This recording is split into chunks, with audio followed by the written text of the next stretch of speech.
Welcome back to the channel, everyone. So I have a video I want to talk to you about. Well, I want to talk to you guys about, what's going on in this car of mine.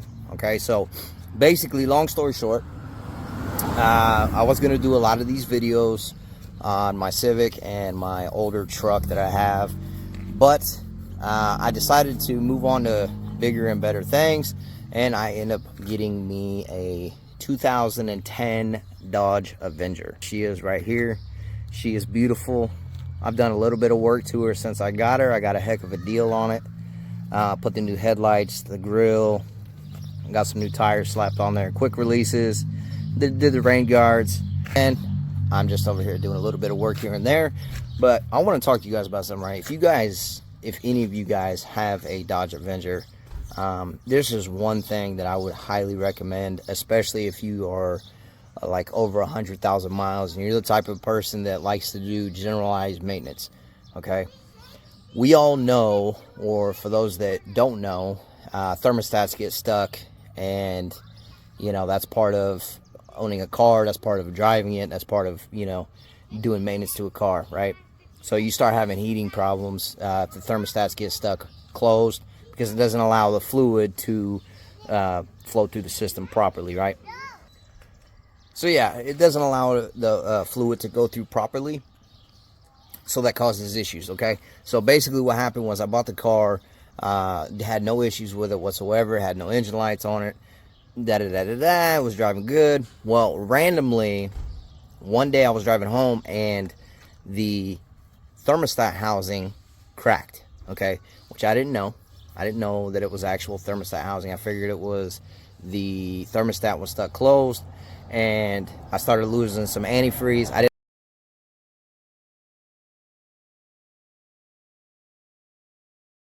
did not lose a whole bunch, but the fact is this car has got like 130,000 miles on it, and it's been driven, and it's been well taken care of. But the fact is this: if you are going to do preventative maintenance for your vehicle, I personally spent the extra money. I know you can get things cheaper online, but I did go to AutoZone and I bought the thermostat housing, which I'll show you here in a minute.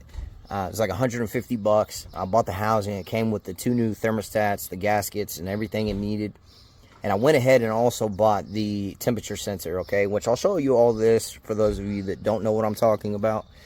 But the thing is this: the thermostat housing from AutoZone is lifetime warranty. Okay, I was on my way home. I was 20 miles away from my house when this happened, and it just happened randomly. Again, had no problems with it whatsoever. But here it is. So right here is the thermostat housing. Okay, this whole assembly right here that runs over here. There's the top radiator hose. There's where the bottom radiator hose hooks up to.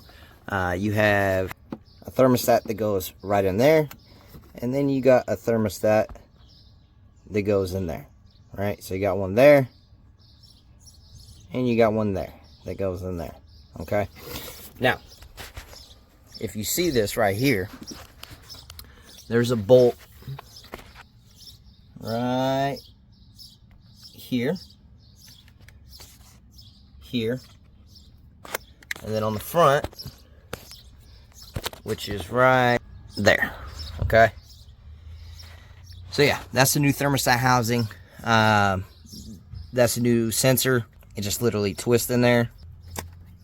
Yeah, you just pop off your thing like that and twist it out, right?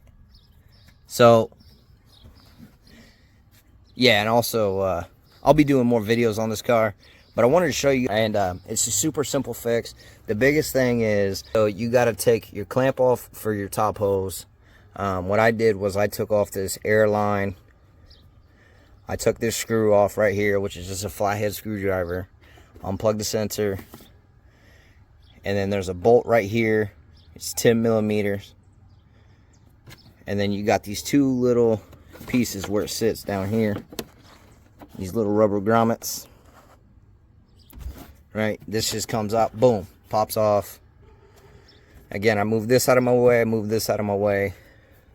You have to take this clamp off. And it's the same thing with down below. You got another clamp right there. down there. And you got that clamp and that clamp. So you take off those 4 clamps, and then you get your bolt there, there, and then there in the front. 10mm bolts. Okay? You literally pop it off, and you put it back on. Okay? But I had to add more coolant, right? I had to add more coolant.